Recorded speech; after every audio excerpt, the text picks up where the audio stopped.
At Columbia College, and I am going for my bachelor's in business administration. Um, we had to choose a type of nonverbal communication to discuss. So today I'm going to share with you the 10 types of nonverbal communication. Okay. First, let's stand over here. First, nonverbal communication can be just as effective as verbal communication. Nonverbal communication accounts for 65 to 93% of communication. It can place emphasis on verbal communication, or it can contradict verbal messages. Kinesthetic. Come on. Kinesics. Kinesics. Thank you. We might have to start over. Kinesics is the body position and motions that may be used in communication or interpretation. You can have poor or negative nonverbal communication, like my girl Judge Judy rolling her eyes, or good or positive verbal communication, like a young lady who smiles at you while you're talking. It kind of convinces you that you're doing a good job and that you can continue. So your daughter? Yeah, that's jazz. Haptics is physical touch. You can have good physical touch, which are hugs, handshakes, massages, or kittens, because they're soft and cuddly. But you can also have bad physical touch. When people get assaulted, hit, punched, or slapped is bad. Handshakes can be bad. If the person's hand is kind of wet and gross, or the person holds your arm too long. And then I said reptiles, because they're not smooth, so that might not be a pleasant touch. Physical appearance is how we look, including cultural meanings, values, and expectations. So we've all seen people who are tattooed down, and we have a perception about those people as soon as we see them. We also see the guys that we call thugs. They're dressed a certain way. We assume that they're nothing but trouble. The guy on the left, though, is worth $60 million. The guy on the right, who you guys might be familiar with, is Jay-Z, who's married to Beyonce.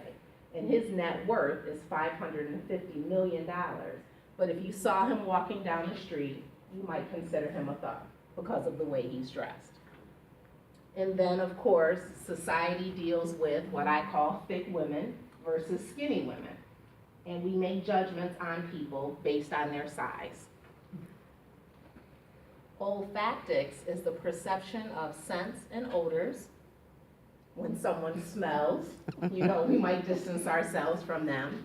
Some people like the smell of tobacco smoke, and it reminds them of their parents or their fathers coming home late, things like that. Fresh baked cookies and coffee, gives you different memories of things. Artifacts are personal objects used to announce your identity and personalize your environment. So they reflect distinct organizational identities. Our fashion choices put personal stamps on position. We define settings and personal space, and we sometimes express cultural and ethnic identities. So doctors always have white coats on and their stethoscopes, and you know that they're doctors, or nurses sometimes. Michelle Obama is infamous for not wearing sleeves. And then we have our office space. We make it pleasant because we spend 8 hours a day here. And then lastly, people dress to identify their culture or ethnicities. Proxemics is a form of nonverbal communication that involves space and how we use it. So every culture has acceptable norms for how close people should be to each other.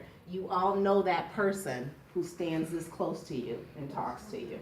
And the closer they get, the more you step back. So this is just a lady that says, this is my personal area, and don't come within arm's length of me. And also, status determines space size. And we know that here at Access VR. Civil service says that the higher your grade is, the more room you get. So, it does. I tried to find the actual, space, structures, but no one could find it for me. But an office assistant is required to have a certain amount of space, says civil service. But of course, the district office manager, his space is going to be much larger.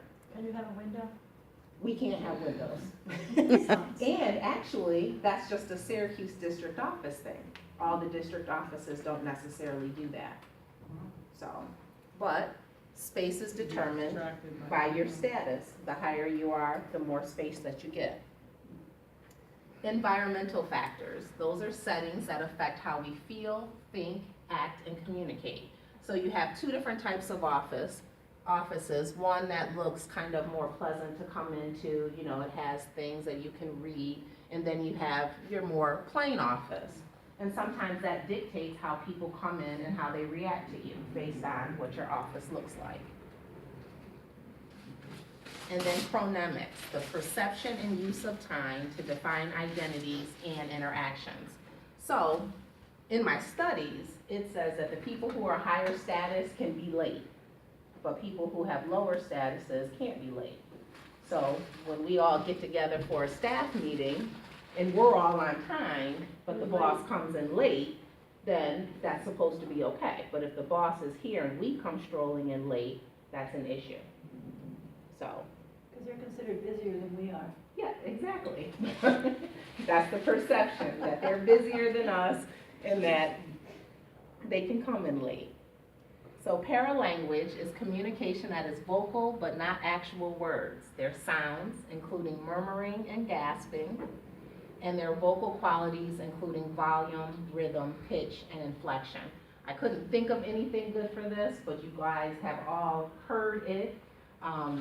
When someone smacks their teeth because they're irritated, can't even believe that, you know. People do that. Of course, when you raise your voice, if I ask you to do something in a normal tone as opposed to if I yell at you and ask you to do something, the reaction that I'm going to get from you is totally different. And then the last one is silence, which is lack of sound.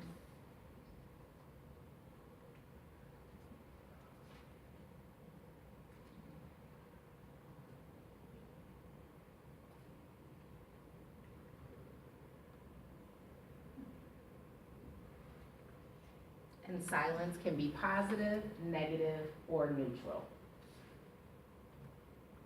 Okay, questions now that I can breathe? Any questions at all about nonverbal communication? It can be. Yep, it can be taken any way. I talk about silence a lot because some people believe that when you're silent, you agree with them because you're not saying anything different, and that's not necessarily true. You could be being silent just because. You don't agree. Yeah, well, yeah, because you don't agree. You don't want to voice your opinion because. True, true. I want to comment on your presentation, you did a great job. Thank you. I think at the end, if you list them all in conclusion, it might be helpful, because I kind of want to go back and see what they all were again. Okay, You know, like a list would be good. Here they are. Even at the beginning. okay. These are the 10, these are the 10 areas I'm going to go over. Mhm. And then instead of listing them, I go, is she listing the nonverbal ones or talking about something else? Yeah, it was very good. Okay, Well done. I learned some okay. Well, that's it. stuff. How Good, much thanks, time do Donna. they say you have to have? Do they give you a- Oh, how long did it take? 9, 10 minutes. 9. Was? Oh, good.